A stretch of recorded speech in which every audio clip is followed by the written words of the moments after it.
Hello dear student, आज के important session में आप सभी का स्वागत है। तो स्टूडेंट, आज के सेशन में हम लोग बात करने वाले हैं एनसीईआरटी क्लास 6 में साइंस का चैप्टर नंबर 5, जिसका नाम है पदार्थों का पृथक्करण। इसके पहले हम लोगों ने 1 से लेकर 4 चैप्टर तक कवर कर लिया है। आज हम पढ़ने वाले हैं पदार्थों का पृथक्करण। चलिए शुरू करते हैं चैप्टर को और देख लेते हैं पदार्थों का पृथक्करण चैप्टर में क्या क्या दिया गया है। तो देखिए, यहाँ पे दिया गया है कि जो पदार्थों का पृथक्करण होता है वो क्यों होता है। तो लिखा हुआ है, जिन पदार्थों का हम उपयोग करते हैं उनमें बहुत सारे पदार्थ मिश्रण होते हैं। जो हम लोग यूज करते हैं उसमें बहुत सारे मिश्रण होते हैं। मिश्रण क्या होते हैं? 2 या 2 से अधिक पदार्थ होते हैं। कोई भी मिश्रण अगर है तो उसमें क्या होता है? 2 या 2 से अधिक पदार्थ होता है। इस जो ये पदार्थ होते हैं उसमें से कुछ तो हानिकारक होते हैं और कुछ उपयोगी होते हैं। तो इसीलिए हम लोग क्या करते हैं, पदार्थों का पृथक्करण करते हैं, ताकि हम लोग उपयोगी और अनुपयोगी पदार्थों को अलग अलग कर सके। दिया गया है अलग अलग मिश्रणों को अलग अलग तरीकों विधियों से अलग करते हैं हम लोग। देखिए, कोई भी अगर चीज होती है तो जरूरी नहीं है कि एक चीज को अलग करने के लिए एक ही विधि का हम लोग यूज करें। एक चीज को अलग करने के लिए हम लोग कई विधियों का यूज कर सकते हैं, जिसको आज की क्लास में हम लोग डिस्कस करेंगे। आगे दिया गया है, किसी भी मिश्रण का पृथक्करण की विधि उस मिश्रण के घटकों अवयव पर निर्भर करती है। तो उसमें कौन कौन से अवयव है, क्या उसमें ठोस और ठोस के अवयव है या फिर द्रव और द्रव के अवयव है, उस प्रकार से हम लोग उसको अलग करते हैं। यहाँ जो हम लोग पढ़ेंगे उसको हम लोग भौतिक प्रक्रियाओं द्वारा अलग करने की कोशिश करेंगे। तो चलिए पृथक्करण की विधियों पर चर्चा करते हैं और देख लेते हैं कौन कौन सी विधियां हैं। तो सबसे पहले जो हमारा मिश्रण होता है वो 3 प्रकार का होता है। एक हमारा मिश्रण होता है ठोस अवयव का मिश्रण, मतलब जो भी चीजें होंगी उसमें दोनों जो चीजें होती हैं वो ठोस और ठोस होती हैं। और दूसरा हमारा होता है ठोस और द्रव का मिश्रण, मतलब जो हमारा मिश्रण होता है उसमें एक तो ठोस रहेगा और एक जो हमारा मिश्रण रहता है वो द्रव रहता है। हमें इसको भी अलग करना है।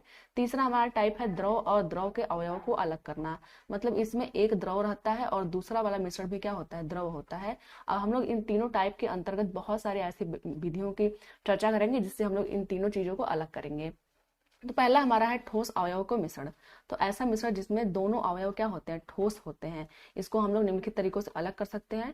पहला जो हमारा तरीका है वो कौन सा है, हस्तचयन। देखिए, हस्तचयन जैसा नाम इसका इंडिकेट कर रहा है, हाथों से चुनकर बाहर निकालना। तो हम लोग जितने भी अनुपयोगी पदार्थ होते हैं उसको अपने हाथों से ही चुन के बाहर निकालते हैं। जैसे आपको अगर एग्जाम्पल की बात करें तो जब हम लोग घर में दाल और चावल बनाते हैं तो दाल और चावल में कुछ कंकड़ पत्थर होते हैं जिसको हम लोग क्या करते हैं, हाथों से ही चुन के निकाल देते हैं। तो यहाँ दिया गया है, अनाज से पत्थर के टुकड़ों को हस्तचयन द्वारा ये बच्चा निकाल रहा है। दूसरा हमारा है थ्रेसिंग, जिसको हम लोग गाहना भी बोलते हैं। तो एग्जाम में आपका थ्रेसिंग नाम से ही पूछता है। इसमें दिया गया है कि इस विधि से अनाज के कणों उनकी डंडियों से अलग करते हैं। तो जो अनाज के कण होते हैं उसकी डंडियों को पीट पीट के हम लोग क्या करते हैं, अलग करते हैं। तो या तो एक तो हम लोग हाथों से पीट देते हैं या फिर बैलों के द्वारा कुचल देते हैं, या फिर आजकल क्या हो रहा है, थ्रेसर का यूज हो रहा है। जो भी चीजें होती हैं, चाहे गेहूं से गेहूं के पौधे से गेहूं को अलग करना हो, चाहे कुछ भी हमें करना हो, हम लोग क्या करते हैं, थ्रेसर का यूज करते हैं। तो जो थ्रेसिंग होता है जरूरी नहीं है कि उसमें हम लोग थ्रेसर का यूज करें। हाथों से अनाज को पीट के जब हम लोग अलग करते हैं तो उसको भी हम लोग क्या बोलते हैं, थ्रेसिंग बोलते हैं। तो क्वेश्चन ये पूछता है आपके एग्जाम में कि जब भी हम लोग हाथों से किसी अनाज को अलग करते हैं तो वो विधि जो होती है वो क्या कहलाती है, तो हम लोग बोलेंगे थ्रेसिंग कहलाती है। आगे हम लोग देख लेते हैं निष्पावन, जिसको हम लोग पछाड़ना भी बोलते हैं। इसमें क्या होता है, जो हमारा ठोस होता है वो एक तो हल्का होता है और दूसरा जो ठोस होता है वो भारी होता है। जैसे जो अनाज है उसमें क्या है, एक जो भूसा है वो क्या है, ठोस है लेकिन ये हल्का है। और जो हमारा अनाज है वो भी क्या है, ठोस है लेकिन ये भारी है। तो इसमें क्या करते हैं, इस विधि में हम हवा का प्रयोग करते हैं। इस विधि के द्वारा अनाजों को कणों को भूसों से अलग करते हैं। तो जब हम लोग एक किनारे से जब उस पर हवा प्रवाहित करते हैं तो जो ठोस अनाज रहता है वो पास में ही गिर जाता है और जो हल्का जो ठोस होता है वो उड़ जाता है। तो ये भी क्या है, एक ठोस और ठोस को अलग करने की विधि है। तो यहाँ पे देखिए निष्पावन लिखा हुआ है, तो हम लोग क्या कर सकते हैं, इससे एक ट्रिक भी याद कर सकते हैं। पावन मतलब हम लोग पवन, पवन मतलब हवा, हवा बोल के इसको याद कर सकते हैं। आगे देख लेते हैं, जो चौथा विधि हमारी है वो तो हमारे घर में रोज यूज होता है। इसमें क्या होता है, इस विधि से उस मिश्रण को जिसका एक घटक बारीक होता है और दूसरा घटक क्या होता है, थोड़ा मोटा होता है। देखिए इसमें क्या था, एक घटक जो था वो हल्का था और एक घटक भारी था। लेकिन इसमें क्या है, एक घटक हमारा बारीक है और एक घटक थोड़ा सा मोटा है। तो उसमें क्या करते हैं, जैसे चलनी से हम लोग आटा चालते हैं तो उसमें जो चोकर होता है वो क्या होता है, थोड़ा सा बड़ा उसका कण होता है और जो आटा होता है उसका कण थोड़ा छोटा होता है। इसको हम लोग क्या करते हैं, चलनी से हम लोग इसको चाल लेते हैं, इसी को हम लोग चालन बोलते हैं। इस विधि से आटे में से चोकर और रेत में से कंकड़ पत्थर को अलग किए जाते हैं। तो जो हम लोग देखते हैं किसी का घर बनता है तो इस प्रकार की छन्नी यूज की जाती है। इसमें जितने भी रेत में कंकड़ पत्थर मिले होते हैं उसको हम लोग छान करके बाहर निकाल लेते हैं। इसको हम लोग बोलते हैं चालन। आगे देख लेते हैं, पांचवा हमारा है चुंबकीय पृथक्करण विधि। तो जैसा इसका नाम इंडिकेट कर रहा है चुंबकीय, तो इसमें चुंबक का प्रयोग होता है। तो लिखा हुआ है इस विधि में चुंबक का प्रयोग होता है। इस विधि में उस मिश्रण को जिसका एक घटक चुंबक की तरफ आकर्षित हो जाता है, जैसे लोहा, निकिल, कोबाल्ट को अलग करते हैं।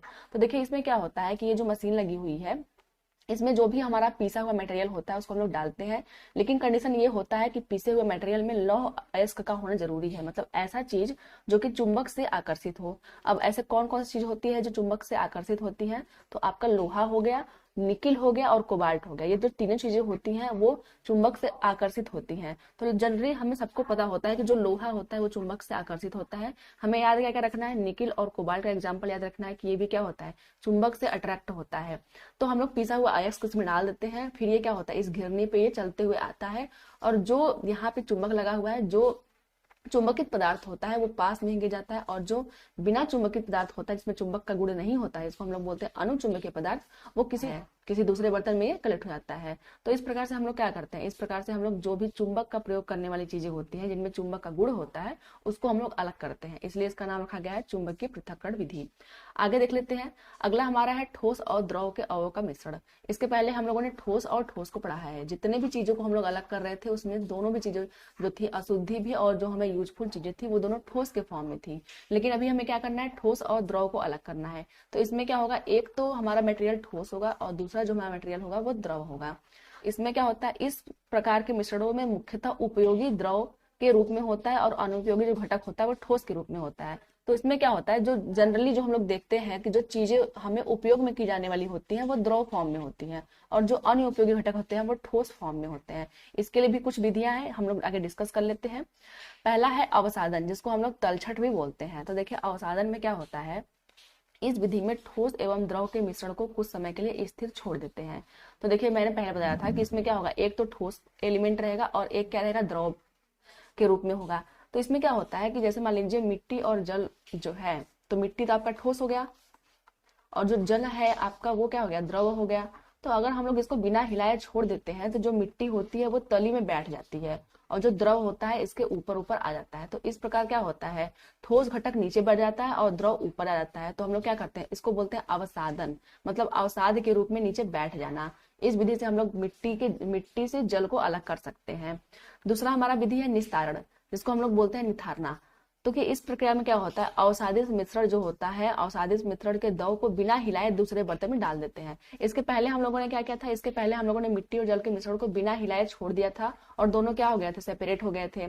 जो मिट्टी थी वो नीचे बैठ गई थी और जो जल था वो ऊपर आ गया था। लेकिन अब हम लोग का जो निस्तारण है उसमें हम लोग क्या करेंगे, धीरे धीरे जो जल ऊपर का रहता है उसको बिना हिलाए किसी दूसरे बर्तन में ले लेते हैं और जो मिट्टी होती है वो हमारी दूसरे बर्तन में बची रह जाती है। ये हमारा मिट्टी वाला था और ये हमारा जल इसमें आ जाता है। तो इसी चीज को हम लोग बोलते हैं निस्तारण, जिसको बोलते हैं निथारना। आगे देख लेते हैं तीसरा हमारा कौन सा है, तीसरा हमारा है निस्यंदन, जिसको बोलते हैं छानना। इस विधि में निस्तारित मिश्रण को छाननी से छाना जाता है। जैसे चाय में से चाय पत्ती, जूस में से रेसे, पनीर बनाने के लिए फटे दूध में से ठोस कणों को छान लेना। तो देखिए इसमें क्या करना है कि जितने भी जो भी निस्तारित मिश्रण होता है उसको हम लोग क्या करते हैं, छन्नी का यूज करके छान लेते हैं।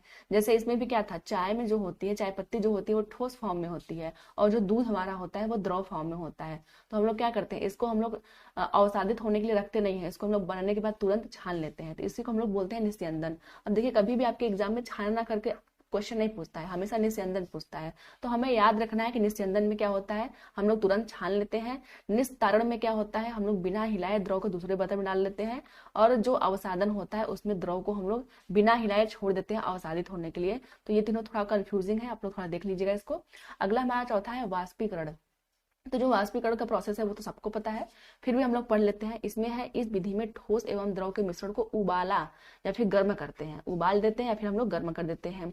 गर्म करने पर द्रव भाप बनकर उड़ जाता है और ठोस नीचे रह जाता है। तो देखिए जब भी हम लोग किसी मटेरियल में जिसमें ठोस और द्रव मिला हुआ है, अगर हम उसको उबाल देते हैं तो जो पानी होता है वो तो आपका भाप बन के उड़ जाएगा और जो ठोस मटेरियल रहता है वो क्या होता है, बच जाता है नीचे। तो वही बोला गया है। इसका जो यूज होता है वो कहाँ होता है, समुद्र के पानी से नमक को इसी विधि द्वारा अलग करते हैं। तो पहले हम लोग क्या करते हैं कि जो समुद्र के किनारे छोटी छोटी क्यारियां बना लेते हैं, इस प्रकार से क्यारियां बना लेते हैं। इसमें क्या होता है, जब भी समुद्र से लहरें आती हैं तो इसमें पानी भर जाता है। पानी भर जाता है, उसके बाद क्या होता है, धीरे धीरे जो इसका पानी होता है वो भाप बन के उड़ने लगता है, और जो सॉलिड मटेरियल होता है, जो नमक होता है, वो इसमें क्यारी में बच जाता है। तो इस विधि से हम लोग क्या करते हैं, नमक से पानी को अलग करते हैं। अगला हमारा है वाष्पीकरण किसी भी तापमान पे हो सकता है, परंतु उबलना क्वथन एक निश्चित तापमान पे ही होता है। तो ये काफी इंपॉर्टेंट पॉइंट है कि जो वाष्पीकरण की जो प्रोसेस होती है वो कम तापमान पे, किसी भी तापमान पे हो सकता है, उसके लिए तापमान निश्चित नहीं है। लेकिन जो उबलने की जो प्रोसेस होती है उसके लिए एक निश्चित टेम्परेचर होता है। इसका एप्लीकेशन हम लोग आगे देखेंगे, जो क्वथनांक होता है उसका यूज कहाँ होता है। और देखिए जो वाष्पीकरण होता है, जैसे कभी कभी क्या होता है कि वाष्पीकरण जरूरी नहीं है कि धूप में ही हो। देखिए कभी कभी क्या होता है, जब बादल वाला मौसम होता है, हम लोग कपड़े धोकर के छत पे डाल देते हैं, तब भी जो हमारा कपड़ा है वो सूख जाता है, क्योंकि उसमें से जो पानी होता है वो वाष्पीकरण द्वारा बाहर निकल जाता है। तो वाष्पीकरण तो किसी भी तापमान पे हो सकता है। आगे देख लेते हैं, आगे हमारा है अपकेंद्रण। पांचवा हमारी विधि है अपकेंद्रण। ठोस एवं द्रव के मिश्रण को हम लोग क्या करते हैं, इसमें तेजी से घुमाते हैं। तो हम लोगों ने क्या किया था कि जैसे मान लीजिए एक ये दही है, दही जो है उसको मथने के लिए हम लोग क्या करते हैं, तेज से मथनी से हम लोग घुमाते हैं। इसमें क्या होता है, जो दूध या फिर क्रीम होता है, जो दूध का जो क्रीम होता है या फिर दही से जो मक्खन होता है वो ऊपर आ जाता है, और जो लिक्विड वाला मटेरियल होता है वो नीचे बचा रह जाता है। दूसरा एप्लीकेशन इसका ये है कि वॉशिंग मशीन में कपड़े धोना। जब भी हम लोग वॉशिंग मशीन में कपड़े धोते हैं तो वहां भी क्या होता है, अपकंदन प्रोसेस काम करता है। तो ये दोनों एग्जाम्पल आपको याद रखना है, क्योंकि एग्जाम में बार बार पूछता है कि वॉशिंग मशीन से कपड़े धोना यह किस विधि पर आधारित होता है, तो हम लोग बोलेंगे अपकेंद्रण विधि पर आधारित होता है। और एक और इंपॉर्टेंट क्वेश्चन बनता है, दूध से क्रीम निकालना या फिर दही से मक्खन निकालना जो प्रोसेस होती है वो किस विधि द्वारा होती है, तो हम लोग बोलेंगे अपकेंद्रण द्वारा। आगे देख लेते हैं, आगे हमारा है द्रव शोधन, जिसको हम लोग आसवन भी बोलते हैं। देखिए जो आसवन होती है काफी अच्छी प्रोसेस है, उसको हम लोग क्या करते हैं, ठोस से द्रव को अलग कर सकते हैं। इस विधि में क्या करते हैं, ऐसे उपकरण का प्रयोग किया जाता है जिसमें द्रव भाप बनकर ऊपर उठता है और ठंडा होकर दूसरे पात्र में एकत्रित हो जाता है और ठोस नीचे रह जाता है। तो देखिए इसमें हम लोग क्या पढ़ रहे हैं, ठोस और द्रव का मिश्रण पढ़ रहे हैं। ठोस से द्रव को अलग करना है हमें। तो इसमें क्या होता है, सपोज करते हैं केतली में ठोस और द्रव दोनों आपके हैं भरे हुए। अब हम क्या करेंगे, इसको गर्म कर देंगे। जब गर्म करेंगे तो जो द्रव वाला पार्ट होगा वो भाप बन के उड़ने लगेगा आपका। जब उड़ने लगता है तो जहां से ये भाप निकलती है, अगर हम लोग वहां पे कोई ऐसा बर्तन रख दे जिस बर्तन से ये भाप टकरा जाता है, और इस बर्तन के ऊपर हम लोग क्या करते हैं, आइस रख देते हैं, बर्फ रख देते हैं, ताकि ये जो भाप है जल्दी ठंडा हो जाए। तो ये क्या होता है, ठंडा होकर लिक्विड में फिर से बदल जाएगा और हम लोग इसको एक बर्तन में कलेक्ट कर सकते हैं, और जो ठोस मटेरियल रहता है वो हमारी केतली में बच रह जाती है। इसी को हम लोग बोलते हैं आसवन। आगे देख लेते हैं, अगला हमारा है द्रव एवं द्रव अवयवों के मिश्रण। तो हम लोगों ने सबसे पहले क्या पढ़ा था, ठोस में ठोस मिला हुआ था। ठोस में क्या मिला था, ठोस मिला हुआ था। दोबारा हम लोगों ने पढ़ा ठोस में द्रव मिला हुआ था। ठोस में क्या मिला था, द्रव मिला था। अभी हम लोग क्या पढ़ रहे हैं, द्रव में द्रव का मिश्रण है। अब हम लोग इसको कैसे अलग करेंगे, तो इसके लिए हम लोग को निम्न विधियों का हम लोग देख लेते हैं कौन कौन सी विधियां हैं। पहली विधि हमारी है पृथक्करण कीप। देखिए पृथक्करण कीप जो होती है उसके द्वारा हम लोग कैसे निकालते हैं, तो इसमें दिया गया है, इस विधि में दो अघुलनशील द्रव, ये हमें याद रखना है कि जो द्रव है वो एक दूसरे में घुले हुए नहीं है। जैसे तेल और पानी, जो तेल और पानी होता है अगर हम लोग उसको कितना भी मिलाएं वो एक दूसरे में अघुलनशील ही रहता है, क्योंकि जो पानी होती है वो भारी होने के कारण नीचे बैठ जाती है, और जो तेल हमारा होता है वो हल्का होने के कारण ये सरफेस पे एक लेयर बना लेता है। तो ये दोनों अघुलनशील द्रव है, तो पृथक्करण कीप द्वारा हम लोग अघुलनशील द्रव को अलग करते हैं, ये हम लोग को याद रखना है। यहाँ दिया है तेल हल्का होने के कारण ऊपर रह जाता है और जो पानी होता है वो नीचे रह जाता है। तो हम लोग क्या करते हैं, आराम से धीरे धीरे करके जो तेल होता है उसको निकाल लेते हैं किसी दूसरे बर्तन में। तो ये आपका हो गया पृथक्करण कीप। अगला हमारा है प्रभाजी आसवन। तो देखिए प्रभाजी आसवन काफी इंपॉर्टेंट है, क्योंकि इसमें क्या होता है, दो घुलनशील द्रवों को हम लोग अलग करते हैं। ऐसे द्रव जो एक दूसरे में घुले हुए हैं उनको हम लोग अलग करते हैं। तो देखिए यहाँ पे क्या होता है कि इनको अलग करने के लिए एक क्वथनांक बिंदु की आवश्यकता होती है। जैसे हम लोगों ने पढ़ा था, जो वाष्पीकरण होती है वो किसी भी टेम्परेचर पे हो सकती है, लेकिन जो क्वथनांक होता है, जो उबलने वाला प्रोसेस होता है, वो एक निश्चित टेम्परेचर पे होता है। तो यहाँ उसका एप्लीकेशन देखने को मिलेगा। यहाँ पे है कि जब इस मिश्रण के प्रकार को गर्म करते हैं तब अलग अलग क्वथनांक बिंदु वाले द्रव अलग हो जाते हैं। इसमें क्या होता है, जैसे सपोज करते हैं ये हमारा बीकर है, इसमें दो प्रकार के मटेरियल मिले हुए हैं, इसमें दो प्रकार के मटेरियल आपके हैं। तो उसको हम लोग अलग कैसे करेंगे, सपोज करते हैं एक दूसरे कलर से इंडिकेट करते हैं, ये हमारा हो गया, इसमें दो प्रकार के मटेरियल है। अब जो हमारा एक पहला मटेरियल है, जो फर्स्ट मटेरियल है, उसका जो टेम्परेचर है वो टेम्परेचर कितना है, सपोज करते हैं उसका टेम्परेचर जो है 70 डिग्री है। 70 डिग्री पर हम लोग उसको जब हम लोग उबालेंगे तो ये क्या होगा, भाप बन के उड़ने लगेगा। और जो हमारा सेकंड मटेरियल है, सेकंड मटेरियल उसका 80 डिग्री है। 80 डिग्री पे हम लोग गर्म करेंगे तब जाके वो उबलना शुरू होता है। तो जो ये हमारा बीकर है उसमें हम लोग क्या करेंगे, सबसे पहले 70 डिग्री सेंटीग्रेड का टेम्परेचर देंगे ताकि पहला जो आपका मिला हुआ है अशुद्धि वो निकल जाए। तो जब 70 डिग्री पे सेंटीग्रेड पे गर्म करेंगे तो पहली अशुद्धि भाप बन के उड़ जाएगी, उसको हम लोग अलग कलेक्ट कर लेंगे। जब 80 डिग्री पे गर्म करेंगे तभी जो दूसरा एलिमेंट है वो उबलना शुरू होगा। जब 80 डिग्री टेम्परेचर देंगे तो दूसरा एलिमेंट उबलने लगता है और भाप बन के उड़ने लगता है। इस प्रकार से हम लोग अलग अलग बर्तन में इसको इकट्ठा कर सकते हैं। तो यहाँ यहीं से दिया गया है, ये मिश्रण आपका है। यहाँ हम लोग इसको गर्म कर रहे हैं और फिर यहाँ क्या हो रहा है, ये उड़ के एक, सपोज करते हैं 70 डिग्री सेंटीग्रेड पहले देते हैं तो ये उड़ करके एक कलेक्टिव ट्यूब में कलेक्ट हो जा रहा है, यहाँ पे कलेक्ट हो रहा है। फिर हम लोग क्या करेंगे, इसी सॉल्यूशन को 80 डिग्री पे हम लोग गर्म करेंगे, फिर जो 80 डिग्री टेम्परेचर वाला रहेगा आपका सोल्यूशन वो उड़कर इसमें दूसरे बर्तन में हम लोग कलेक्ट कर लेंगे। तो इस प्रकार से हम लोग क्या करते हैं, इस विधि से कच्चे तेल से मोम निकालते हैं, स्नेहक, ग्रीस, डीजल, मिट्टी का तेल और पेट्रोल इत्यादि को अलग करते हैं। तो देखिए जितने भी पेट्रोलियम उत्पाद होते हैं जो भी पृथ्वी के अंदर से हम लोग खन के निकालते हैं पेट्रोलियम उत्पाद, उसमें कई सारी चीजें होते हैं। उसमें मोम भी होता है, स्नेहक भी होता है, ग्रीस, डीजल होता है, मिट्टी का तेल भी होता है। तो उसको अलग करने के लिए हम लोग प्रभाजी आसवन का यूज करते हैं। तो सीधे सीधे बोल सकते हैं जो प्रभाजी आसवन होता है वो पेट्रोलियम के शोधन के लिए, पेट्रोलियम के शोधन के लिए यूज होता है, हम लोग ये बोल सकते हैं। आगे बात कर लेते हैं। आगे हमारा है किसी मिश्रण के पदार्थों को अलग करने के लिए एक से ज्यादा विधियों का प्रयोग किया जाता है। जैसे नमक और रेत के मिश्रण को अलग करने के लिए निम्न विधियां अपनाई जाती है। सपोज करते हैं एक मिश्रण है, उसमें क्या है, हमारा साल्ट है, नमक है और रेत है।